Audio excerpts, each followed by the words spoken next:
परिंदों को मंजिल मिलेगी यकीनन, ये फैले हुए उनके पर बोलते हैं। और अक्सर वो लोग खामोश रहते हैं जमाने में जिनके हुनर बोलते हैं। आशीष मिश्रा जिंदाबाद जिंदाबाद।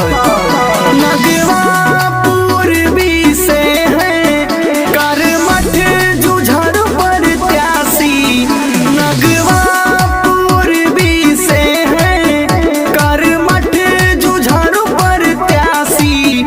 आशीष मिश्रा के अब की बीडीसी मिल के बना दी, आशीष मिश्रा के अब की बीडीसी मिल के बना दी। नगवा पूर्वी से है करमठ जुझार पर त्यासी, नगवा पूर्वी से है करमठ जुझार पर त्यासी। आशीष मिश्रा के अब की बीडीसी मिल के बना दी, आशीष मिश्रा के अब की बीडीसी मिल के बना दी। सुना है आज समंदर को बड़ा गुमान आया है, कश्ती उधर ही ले चलो जिधर तूफान आया है। तो इस बार नगवा पूर्वी से करमठ जुझारू प्रत्याशी आशीष मिश्रा को बीडीसी बनाना है और इनको जिताना है। आशीष मिश्रा जिंदाबाद जिंदाबाद।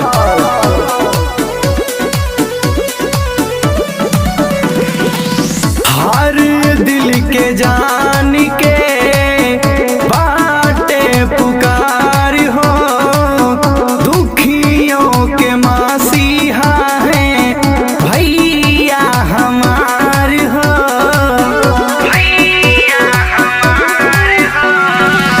हर दिल के जान के बाटे पुकार हो, दुखियों के मसीहा हैं भैया हमार हो। सबके हाथ पकड़ के भैया चले दिन राती, सबके हाथ पकड़ के भैया चले दिन राती। आशीष मिश्रा के अब की बीडीसी मिल के बना दी, आशीष मिश्रा के अब की बीडीसी मिल के बना दी। जालिम कितना जुल्म करेगा सत्ता के गलियारों से, नगवा पूर्वी की गली गली गूंज रही है आशीष मिश्रा जी के नारों से। आशीष मिश्रा जिंदाबाद जिंदाबाद।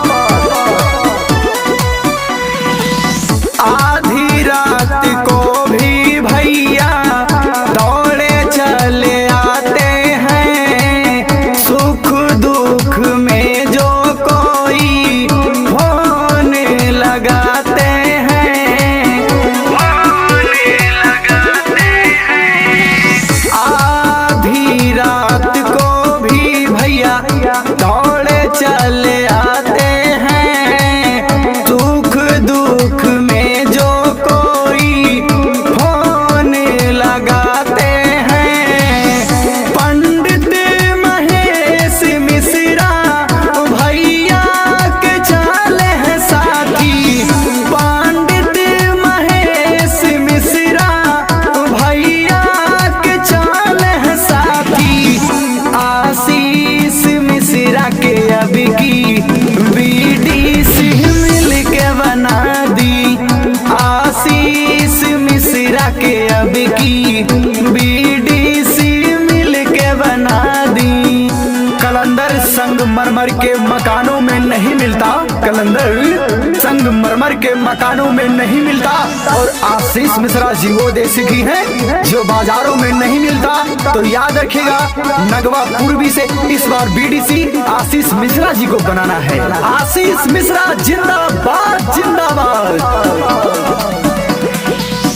बूढ़े जवानों में होत बाटे चर्चा, नगवा पूर्वी से भरी है भैया परचा, भरी है भैया परचा।